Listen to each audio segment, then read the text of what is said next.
It's my pleasure to introduce our guest speakers for the day, and they definitely let their light shine. They're very energetic.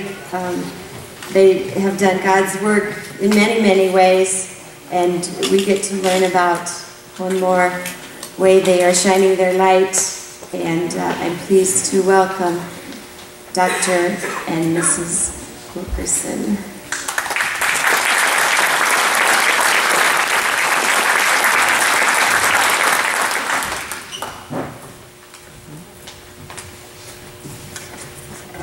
Good morning. Thank you for having us here. This is wonderful, absolutely wonderful.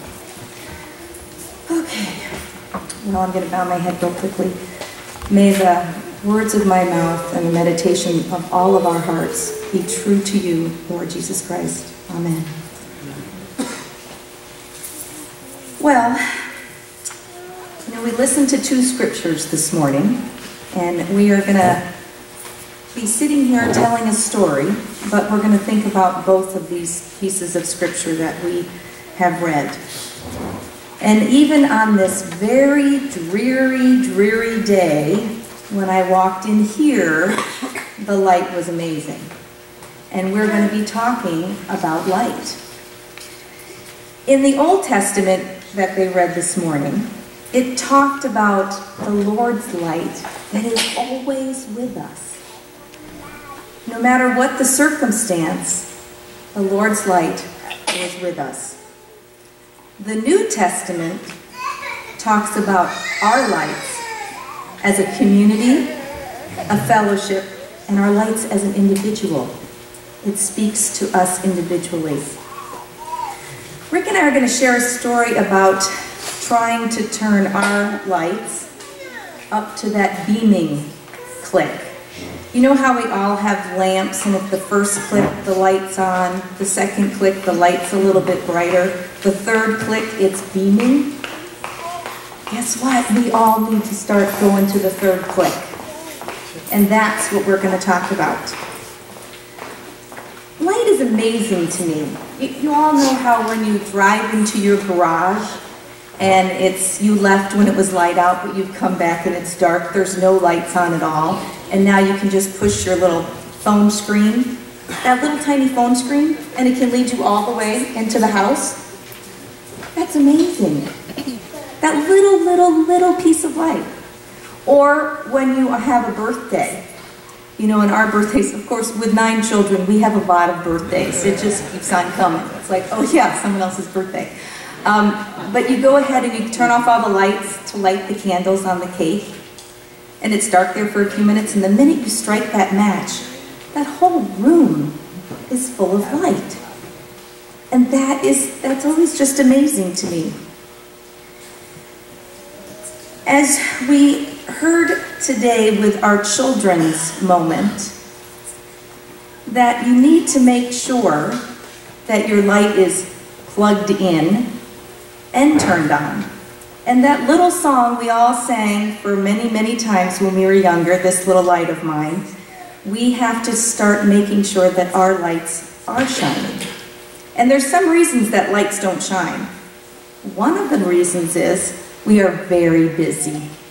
Oh my, we are busy. And we are doing the work of the church. I can fall into this category greater than probably anybody in this world, in this room. The work of the church. Is the cake round or square? Are we going to use cloth, tablecloths, or are we going to use paper? This is very important, busy work. I've spent a lifetime in that world. And it does prevent your light from shining. It absolutely does. Instead of doing the work of the church. So those are two different things that can really change how your light's shining. And instead of, driving the car, maybe God's supposed to be directing the car and driving it himself. And sometimes we spend a lot of time trying to blow out someone else's light because we want ours to look really bright. And if we can blow out somebody else's, ours can look so much brighter. That's a lot of energy spent not shining everybody's light.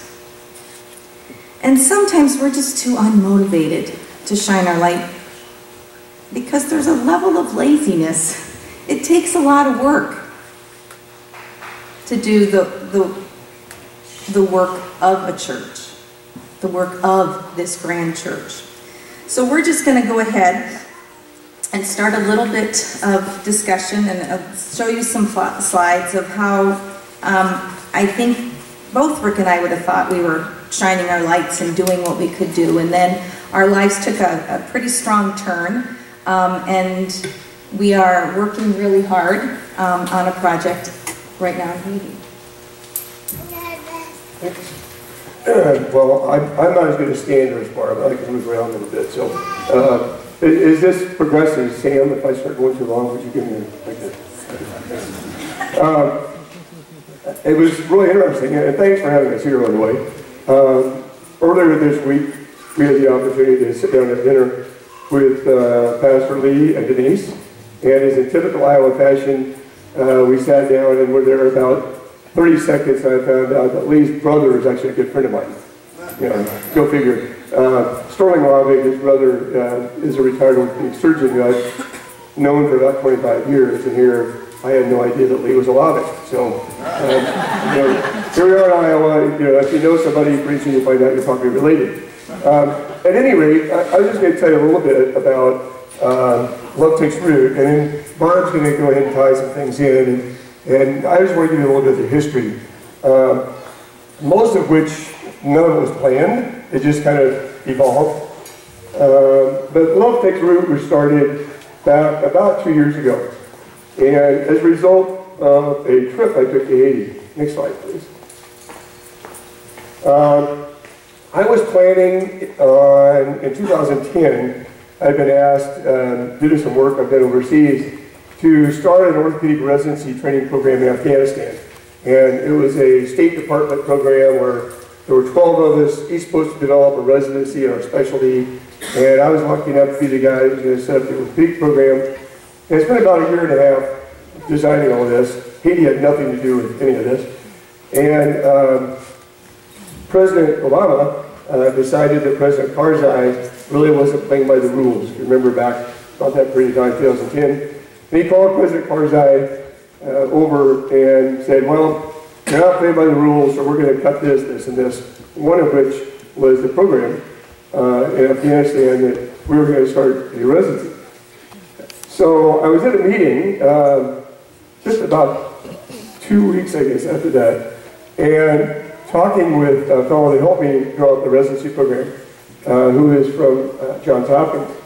And he said, I thought you were going to Afghanistan. And I said, well, I was, but it got canceled. He said, great. I'm like, well, it's really not very great. It's been a year and a half drawing this thing up.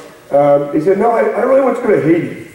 I'm like, you know, I really like the Mideast. I really like Africa. I never really thought about going to Haiti. And he said, no, I really need you to go. You got the time off anyhow. How about going? So I said, fine. So that was June 2010. As you know, the earthquake was January 11th, 2010. This was my car ride from the airport to the hospital I was going to work at. And this is the presidential palace. And that's what it looked like 5 months after the earthquake. And if you are standing in the middle of the street and do a 180 and look the other way, next slide, this is what it looked like on that side of the street. So this is directly across the street from the presidential palace. And this is a tent city. It is estimated that, and it's been 2 year period, but anywhere from 750,000 to 2 million people of the 8 million people in Haiti were actually living in tent cities at this time. And as you notice, those blue things, they used to be sitting right about here in Shopper Supply. Those are like the old Shopper Supply Baumgart blue tarps. And the white ones are ones that, if you get a close look, say USAID, and they're tarps that were donated by our government USAID organization out of the State Department. And this is what you would see on every empty speck of ground from the airport to the hospital. There'd be a soccer field, and it's covered, not a soccer field like we see, but one that's rocky and gravelly, and it would be covered with nothing but these tents. You would see a church, and the church ground is covered with tents.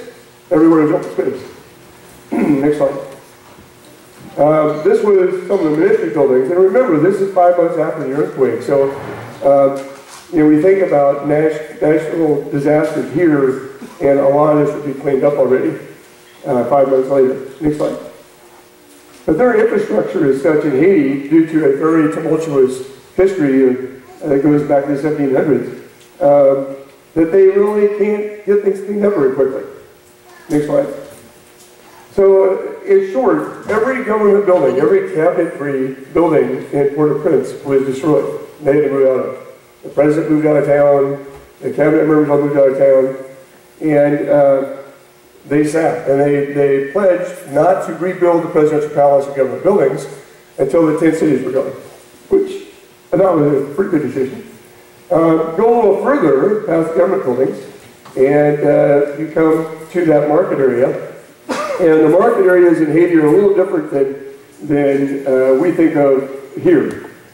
Markets, like a majority of the world, are open-air markets, little stalls. We're the weird ones. Most of the world isn't like us.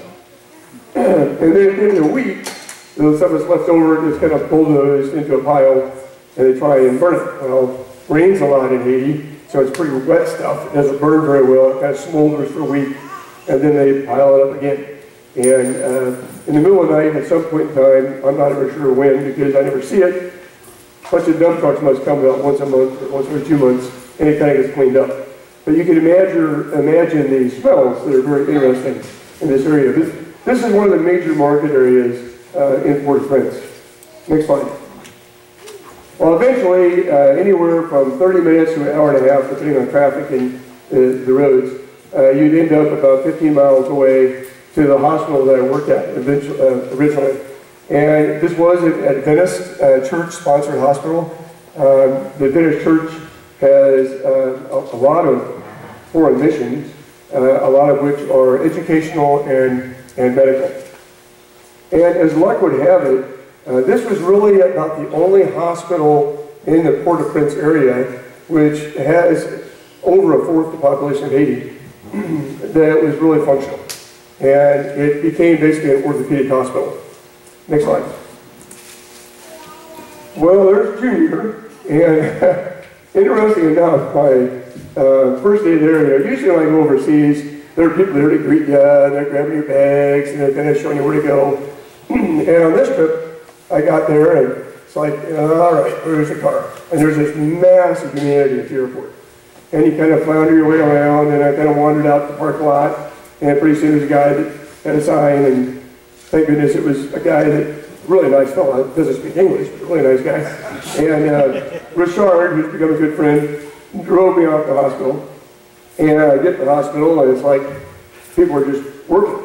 There was like nobody there to take you around, and I was like, well, I wonder where I'm supposed to go. So I had these mountaineering bags and full of antibiotics, so they were out of antibiotics, and I'd take a bunch down. And started meandering around a little bit, and all of a sudden there's this boar that was blasted by it. There was a little boy on a scooter. That's Junior. That was my first meeting with him. And it's really that day that led to the big group. Next slide. So we were there with Junior, and as luck would have it, our head translator at the hospital, a fellow named Franz, his parents ran an orphanage. It was called Lock and Cord. And it's about probably a 20-minute walk from the hospital. So everybody that goes to Haiti wants to go see an orphanage. It's hear about the orphanages in Haiti and kind of a typical side trip. So Franz took me over to meet his parents. Well, interesting enough, if you look at the house on the right, that used to be the school that was part of the orphanage.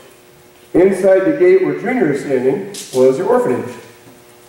And they'd had this going on for a while. Franz's mother, Mama Bastien, had been a teacher in the Catholic school system for quite some time, and didn't open her own school.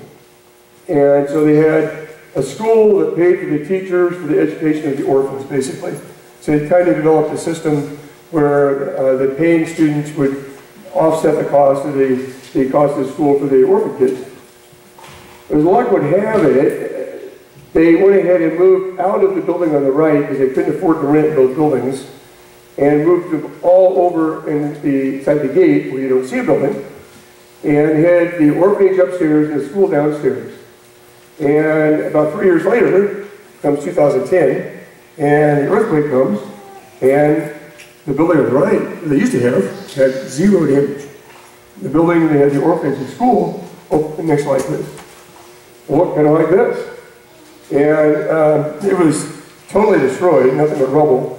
The house to the left of them is partially damaged, but this was literally flat. And miraculously, only one child was hurt. Next slide. So over time, each of my trips back, they've been trying to improve this property, which they don't own, by the way, they rent. And it had at that time about 62 kids in a 50 by 60 foot area. And when I first went, the first time, actually it was just the tarps, the blue and white tarps over tree trunks that they cut down. And over time, they were able to get some chipboard and 2x4s and made some sleeping quarters. But we're talking about over a period of time of 2 years that this happened. Next slide. The cement blocks you see are the wall next door to the neighbor where they used to have the school, and the green board is covering up where part of the wall fell down. They were able to save some of the bunk beds. You never see all the kids at one place at one time. There's always somebody that's sick and asleep or goofing off or somewhere other than, you think in a 50 by 60 foot area you keep track of kids. It's like you show up and there's like 30 kids there, and then all of a sudden you're looking and there's 10 kids you didn't see before. And they're just all over the place. Next slide. The orange tent you see in the back was where Mama slept. And Mama at that time was 72, diabetic, bad knees, and that was her living quarters. To the left you see the little hibachi, and that was what they used to cook for all the 62 kids and the family members of the Bastian family that ran the school and the orphanage. Next slide. This is the back of the property. That's their neighbor on the other side of what used to be a wall. And they, by hand, ended up just taking all the rubble and getting it thrown back to the property. And this is the way it looked when I went ahead and showed up there in June of 2010. The dog was theirs, and you think, guys, why would you have a dog amongst all these orphan kids? He's a great rat killer. He's not a rat terrier, but what he ought to be. He's really good. Next slide. This is the toilet. And yeah, actually they now have a toilet seat also, but it also just drops into open sewer down below. So, but this is the toilet. Next slide. We didn't plant the cockroaches, they were just kind of there. This is the gal that helps cook, and you can see the charcoal there. It's interesting, in Haiti, part of the problem is erosion from deforestation. A country that was really covered with trees, and a lot of the area, especially to the north of Port-au-Prince, is completely deforested now, so erosion is a huge problem. It's deforested not so much for building, a little bit, but mostly for charcoal. Charcoal production is huge, and it's mostly what they use for cooking, as opposed to something that would be a lot more environmentally friendly, which we're working on a little bit, a lot of places are working on. Next slide. So, from this, basically, what they group happened. So I'm going to let Barb talk a little bit about that. I'm going to go back a little bit in the story. I think it was having a little bit different time. The backstory on Junior is his mom had died when he was younger. He didn't have any siblings, and it was just he and his dad. And his dad was in the Adventist hospital for a long time, not doing well and dying. And his dad had actually died 3 days before Rick arrived at the hospital. So Junior was just hanging out because he had no place to go and nowhere to be. And Rick fell in love with him. Rick came home from that church, from that trip, and said to me, that he had something to talk about, which, you know how that is, women have, what, 125,000 words and men have 10,000? So when your husband says, we have to talk, you're like, really? You're gonna talk? That's impressive. So I was like, oh, okay. And he said, we have another child. We have a little boy. Now I would like to tell you, because my light is shining, that I said, oh, good. That's not the truth. The truth is, I looked at him and said, okay, number one, we already have 8 children and everyone thinks we're crazy. Number 2, we are old. So there needs to be an end to this.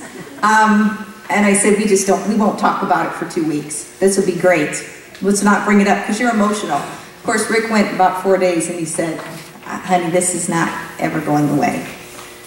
Which is how we started going down to Haiti, and Rick showed you that's what we would see. And so we had made the commitment that we were trying to work with the INS, that somebody would go down every month so that Junior knew that we were his family and we were following through, and he is our son. So we sent our daughter, our older daughter, another daughter, Rick, myself, we kept on going down. The problem was, you can advance the slide, that there was no way that you could just care for one child. I kept on thinking, what about all these other kids? This is awful. At this point, they're not eating regularly. They don't have clean water. And so I thought, oh, well, we'll get resources for them. I can network. I'm really good networking on the computer. Well, I'm so silly, because I'm so American, that in Haiti, an orphan is below a goat. And I know that's hard to hear, and it was hard for me to process, but that's the reality. A goat is more valuable than a child that nobody wants. So you can't get any resources. They're the last of the last of the last. As you read in the Bible and they talk about the least of them, bingo, these were the people they were talking about.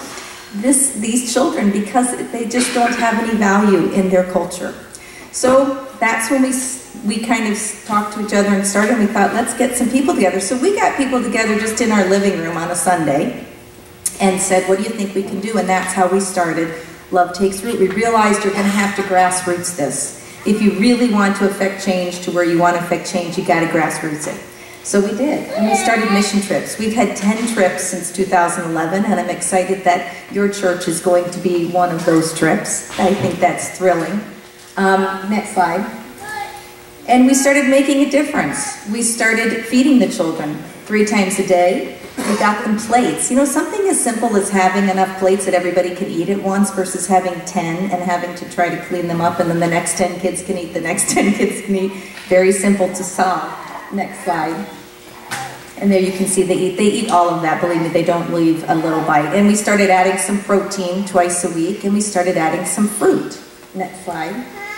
This is their cistern. The water, there's no rhyme or reason when the water comes, but we went ahead and the water comes probably once every month or every 6 weeks, and Rural Water had a little pool testing type kit, and we got them some chlorine, and they test it and throw chlorine in, and at least they have not maybe killing all of the infections we'd like to kill, but we're killing a lot of the bacteria, which is good. Next slide. And you can see these are the red cups. We have a couple red cups, and they stand in line twice a day and take sips of water. That's what they're doing there. Next slide. And we made these little kind of desks. They're just a board and a board, and you sit on the board and you at least have a place to sit. Next slide. And you'll see the pillowcases. Those are pillowcase dresses that were made all locally. This is what I call the 3 frat boys. I love these boys, and you know, boys are boys, no matter what culture you put them in. So they're a lot of fun, but you're always kind of like, where are the frat boys? Okay, come on out. Next slide. And we've sent many teams down from Northwest Iowa, and it's really impressive. It's interesting because they have a huge love for Iowa. Because as we keep on coming, we've all identified ourselves. Although we've become much larger than that because we have people involved in this from all over the country. Next slide. And this was the first day they had fruit, and that was a group there. And you'll see they have white shirts on. Those white shirts were decorated by children in Spencer. and brought down. The impressive thing about this is these were brought down in February, and then this is the following July, and they put them on for this special occasion of fruit eating, but you can see they're nice and white, and that's Mama and Papa right there. Next slide. We did dental care. Next slide, and they don't have any painkillers to get their teeth pulled or any work done. This is outside the orphanage. We brought groups of nurses down from the Denver School of Nursing we're trying to establish some things in Jacmel. Next slide. And we've done some rural health clinics. This is amazing because it looks like nobody's here, doesn't it? Next slide. And you just go into an old building and start setting up. Next slide. These are exam rooms. Aren't they nice? You can do anything with sheets. Next slide. And then all the people just start coming and lining up. Next slide. And you start teaching. We were teaching about washing hands. Next slide. That's teaching. Next slide. You see these clinics fill up fast. Next slide. This was a cute story. So that is my older brother who is an executive for CBS in Hollywood. And he's kind of in the mainstream of life, and he needed to do something different. I said, come with me to Haiti. And he's like, what am I going to do there? I said, well, I don't know, we'll find something. Well, he learned how to go ahead and take care of all the blood and put it where it needs to be because we were doing a malaria study, so he was way out of his box. Next slide. But it always comes back to these children and trying to cultivate their futures and what we can, how we can make a little drop in that pond and ripple out. Next slide. Because where there is no vision, the people perish, and that's a Proverbs. Vision is interesting to me because we think so small and God is so large. And if there's anything that I'm learning on this journey is He's much larger than I ever even imagined. Ever imagined. So we're in a situation, and Rick will talk about where we are now and the money and things and one of the goals for us overall. But one of the things that happened to us this past Christmas is Rick and I don't get to be maybe together very much. So when we have to go somewhere, we sit in the car and it's just, he's driving and I'm writing and what are we doing and organizing. And we were sitting in the car going out to Denver to our daughter's graduation. And we were talking about this project, and we've got to get this building underway. We've got to get it going. And what are we going to do? We need to fundraise, we need to do this, we need to do that. We're kind of going over the whole thing. At which point Rick, I think, got a little frustrated with me, and he kind of looked at me and he said, well, what are you going to do? And I said, I'm just going to ask God for $150,000 to drop from the sky. Because at this point, you're having a little tense conversation. I'm thinking, that's what I'm going to do. And that was kind of the last thing. We go to the graduation. After the graduation, we're in a lobby. And I was meeting, Kara's friends and their parents.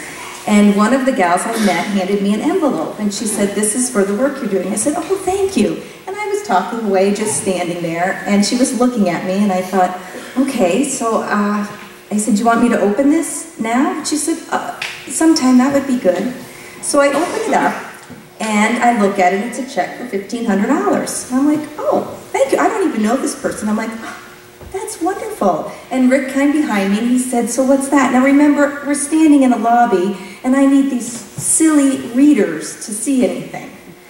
And Rick leans over my shoulder, and he said, oh, a check for $150,000? And I'm like, oh, a check for, what do you say to someone that you don't know that hands you a check for $150,000? I mean, truly, you are feeling this big, and talk about being humble, you're like, wow. The amazing part about that story is we get in the car after this whole thing, and Rick looks at me and goes, why did you say $150,000 yesterday? I said, I don't know, I was just saying it. I didn't have any reason. I didn't have any thoughts. People that know me, and I know Mark's on a committee with me, okay, when it comes to finances and me, it's straight swag. Sophisticated, wild-ass guess. I have no idea. None. You kind of go, maybe. So that's kind of the things that have been happening. So that's with that vision. It's mind-blowing to me. Next slide. This is Rick's plan.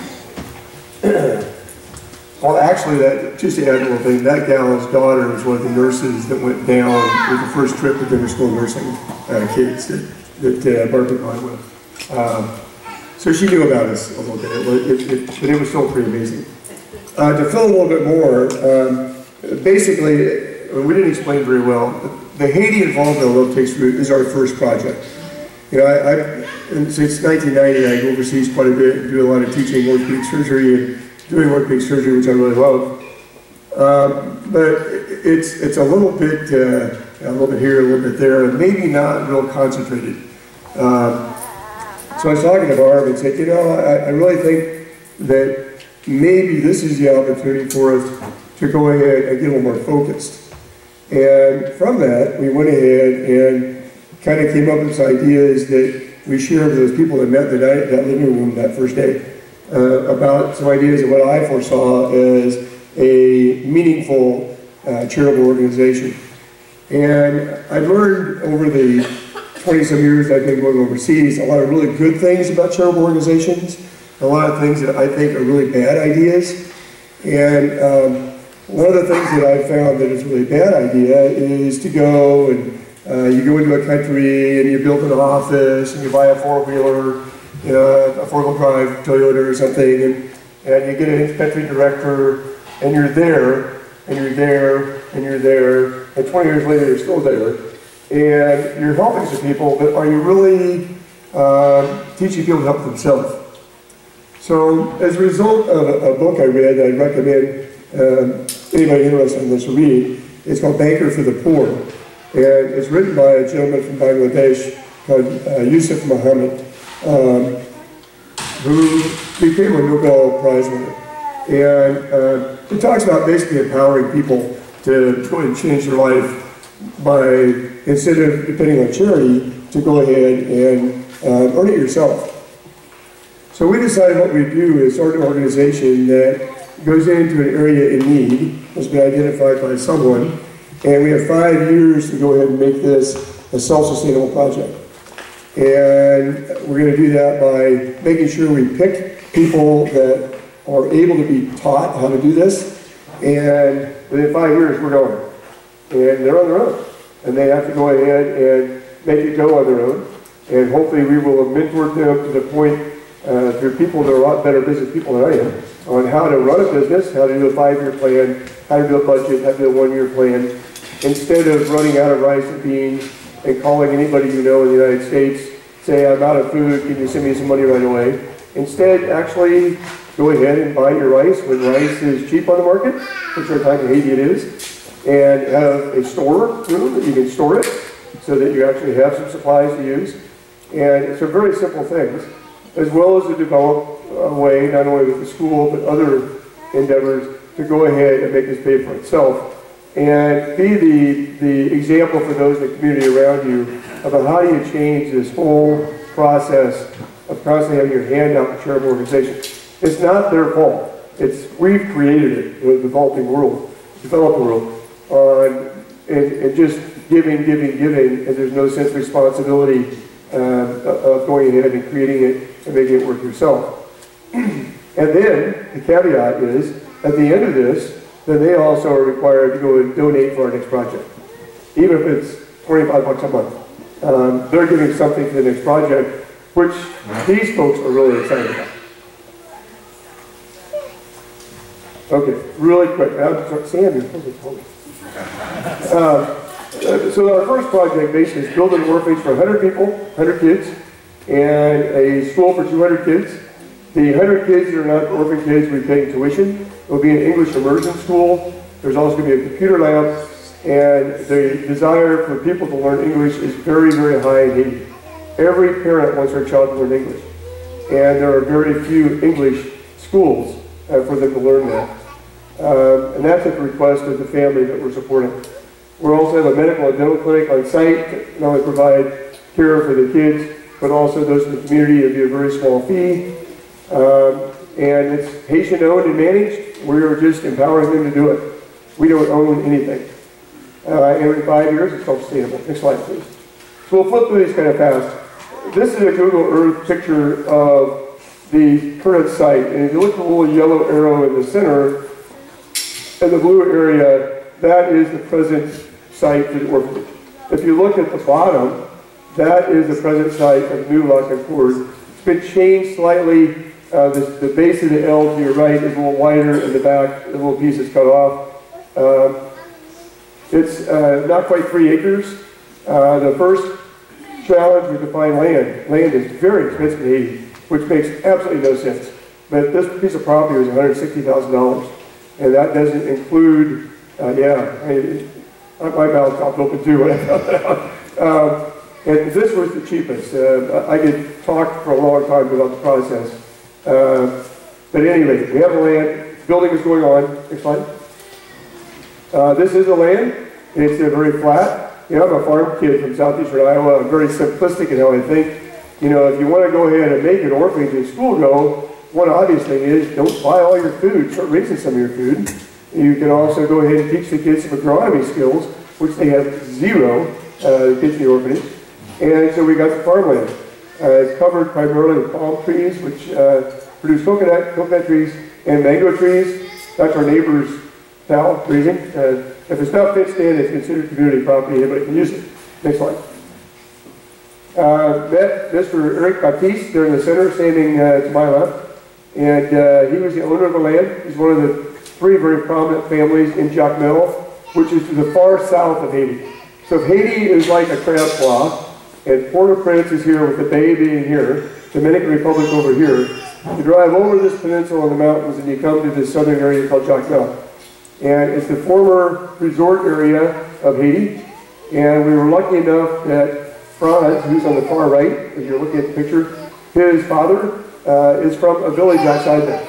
And it was through him we were able to find the land. So the land we looked at in the Port-au-Prince area, the suburb area, was much more expensive, and there was no way we could buy enough land to go ahead and raise our own food. Next slide. This is the land itself, and this is some of our work group from the Congregational Church. Tom Seahow here in black shirt, and we have a bunch of PV University kids that went down with us in March. It was an honors program. They went and did a community service project. Had 10 kids, 2 professors. PV University is going to be very involved in the school. They're very interested in assisting teach the teachers English, and possibly even we may have their education majors who now do their student teaching rotation in Haiti. Next slide. So we're putting the fence in, and we work hand in hand with our Haitian crews. Next slide. This is a picture of what it's going to look like. Lucky enough, when we bought the land, our neighbor to the south was a Alabama Baptist who bought some land, and they were building a little project there. Charlie's become a very good friend. Due to a very long story I won't go into, they had to get rid of the land and move to a different site. And the gentleman that did their project is an architect and construction engineer from California who was about 62 when the earthquake occurred. Looked at his wife and said, our kids are growing up, I need to do something different. Sold his business and moved to Haiti. And he now builds buildings and projects for other charitable groups. And Charlie said, you need to meet Dave Bird. So I met Dave, and our buildings will be just like this. Next slide. Unlike most structures in Haiti previously, they'll be steel framed. Dave was successful in convincing a Haitian man to start his own steel fabrication project outside Port-au-Prince. So it's all steel 2x4s. It's hollow walls, stucco inside and outside, 4-inch airspace, so the buildings are about 10 degrees cooler inside than out. These are earthquake proof, earthquake resistant, hurricane proof. Next slide. Our buildings, this is a dormitory building, like ours will be, except ours will be 10 feet longer. Next slide. This is the dining facility kitchen area. On the back of our property, we'll have the orphanage. On the front of the property will be the school with the wall dividing it. The kids typically get served lunch at school, so a little serving window out of the kitchen to the one side, and to the orphanage side is the eating area. And if you look on the furniture here, it's interesting. Dave Bird has formed 3 construction crews, all Haitian gentlemen, and they work as a team, and when one foundation is done, they go start in the steel frame, and somebody else comes in. does the next foundation, and they just kind of move along. He also has a crew of gentlemen from 14 to 20 who are deaf. Typhoid fever is a big problem in Haiti, and one of the side effects of typhoid fever frequently is deafness. And he has hired these young gentlemen to taught them how to make furniture. So they actually make all the furniture in the projects, our bunk beds, our tables and chairs, desks and chairs for school. That's fine. That is Dave. Our dorm will look the same except it would be bunk beds instead of single beds.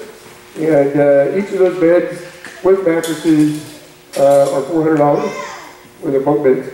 And the little cubbies at the end will be stacked double high, and they're $120. And it's all part of our construction price. Next slide. So we can go ahead and stop here. I don't know, Beth, you want to swing in here? I know we're running late. Yeah, we can. Anybody that has questions about Love Takes Root, about what we're doing now, we'd be happy to share it. There is a website, lovetakesroot.org. The folks that have indicated they're interested in going down, I know Eric and Cindy and some of the folks, we're going to meet with them afterwards.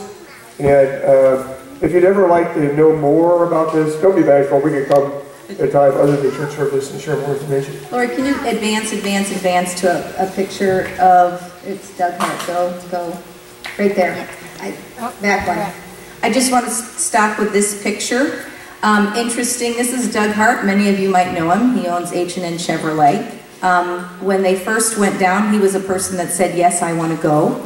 And I would go around and people said who was going, and I would name people, and I would come to his name, and everyone would say, Doug Hart, what's he going to do there? I said, I don't know, he would like to go. And when they went down there, I was a little nervous about him. And I said to Rick, so how's it going? I got to talk to him once, and how's Doug? And he said, he's the rock star. He's like the rock star of the orphanage. He can be in there 24/7 the whole time, and he's really happy. Doug has then returned 5 times. When he came back his first time, he said something, and I thought, yeah, his light's on. It's on click 3. He said, I was sitting in hell experiencing heaven. And I thought, And that's what I want us all to click up to our third light, our biggest beam. You as a group sitting here, just like the Christmas lights you used to plug in and one of them was out on the string, the whole darn string was out. Well, if each one of us as individuals, as that gospel said, doesn't have our light shining, the whole string is out. All of us have to go and beam up to our click 3 no matter what you're doing. So I leave you with the joy of today. I leave you with the lights that you all are feeling inside of you, and I'm very thankful and grateful to it at this time. Thank you.